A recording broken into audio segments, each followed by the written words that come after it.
Hello everyone, అందరు ఎలా ఉన్నారు? నేను ఈరోజు మీ అందరి కోసం ఒక టిఫిన్ రెసిపీ చూపిస్తున్నాను అనమాట.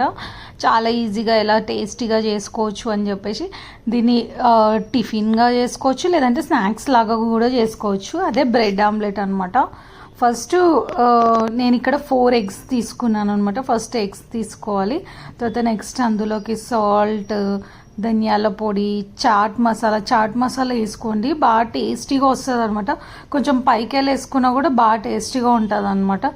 నేను ఇక్కడ కారం యూజ్ చేయట్లేదు. ఓన్లీ అయితే ఇక్కడ నేను పచ్చికారం కూడా మా పాప అంటే మధ్యలో తగులితే తినదనమాట, కొంచెం స్పైసీగా అనిపిస్తాయి. ఇట్లా తినని వాళ్ళ కోసం నేను క్యాప్సికమ్ వేస్తున్నాను అనమాట. చిల్లీ బదులు క్యాప్సికమ్ వేస్తున్నాను. టొమాటో, ఆనియన్ అన్నీ వేసి అన్నీ మంచిగా మిక్స్ అయ్యేటట్లు మంచిగా కలపాలన్నమాట.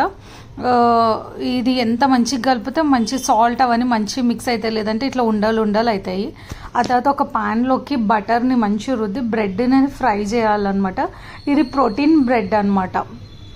అయితే నెక్స్ట్ బ్రెడ్స్ అన్ని ఫ్రై చేసుకున్న తర్వాత నెక్స్ట్ మళ్ళీ అదే కడాయిలోకి కొంచెం ఆయిల్ తీసుకొని ఆయిల్ని మంచిగా కడాయి అంతా మంచిగా స్ప్రెడ్ చేయాలన్నమాట. స్ప్రెడ్ చేసిన తర్వాత మనం ఇక్కడ ఆమ్లెట్ వేసుకోవాలన్నమాట. ఒక స్పూన్తో తీసుకొని మంచి కొంచెం వేసుకోండి.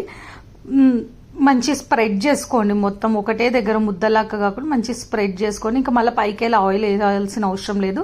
ఇప్పుడు ఇందాక మనం ఫ్రై చేసినాం కదా బటర్లో, ఆ బ్రెడ్ తీసుకొని 2 సైడ్స్ ఇట్లా ఫ్లిప్ చేయండి అనమాట. అప్పుడు మంచిగా ఆమ్లెట్ అనేది మంచిగా ఫ్రై అవుతుంది అనమాట. కొంచెం బ్రెడ్ పైన కూడా కొంచెం వేస్తే ఏంటంటే ఆ బ్రెడ్కి కూడా మంచిగా ఆమ్లెట్ టేస్ట్ వస్తుంది అనమాట. ఆ తర్వాత మూత పెట్టేస్తే మంచిగా పైన కింద అంతా మంచిగా ఉడుకుతుంది అనమాట. నెక్స్ట్ సైడ్కి మనము టర్న్ చేసుకోవాలన్నమాట. 2 సైడ్స్ మంచిగా ఫ్రై చేస్తేనే బాగుంటుంది అనమాట. ఇది సైడ్కి పడిపోయింది కొంచెము, అంతే. చాలా ఈజీగా చేసుకోవచ్చు అనమాట. టేస్ట్ అయితే చాలా బాగుంటుంది. పైకి వెళ్ళి మీరు మళ్ళీ ఇష్టం ఉంటే చాట్ మసాలా వేసుకోండి. Thank you so much.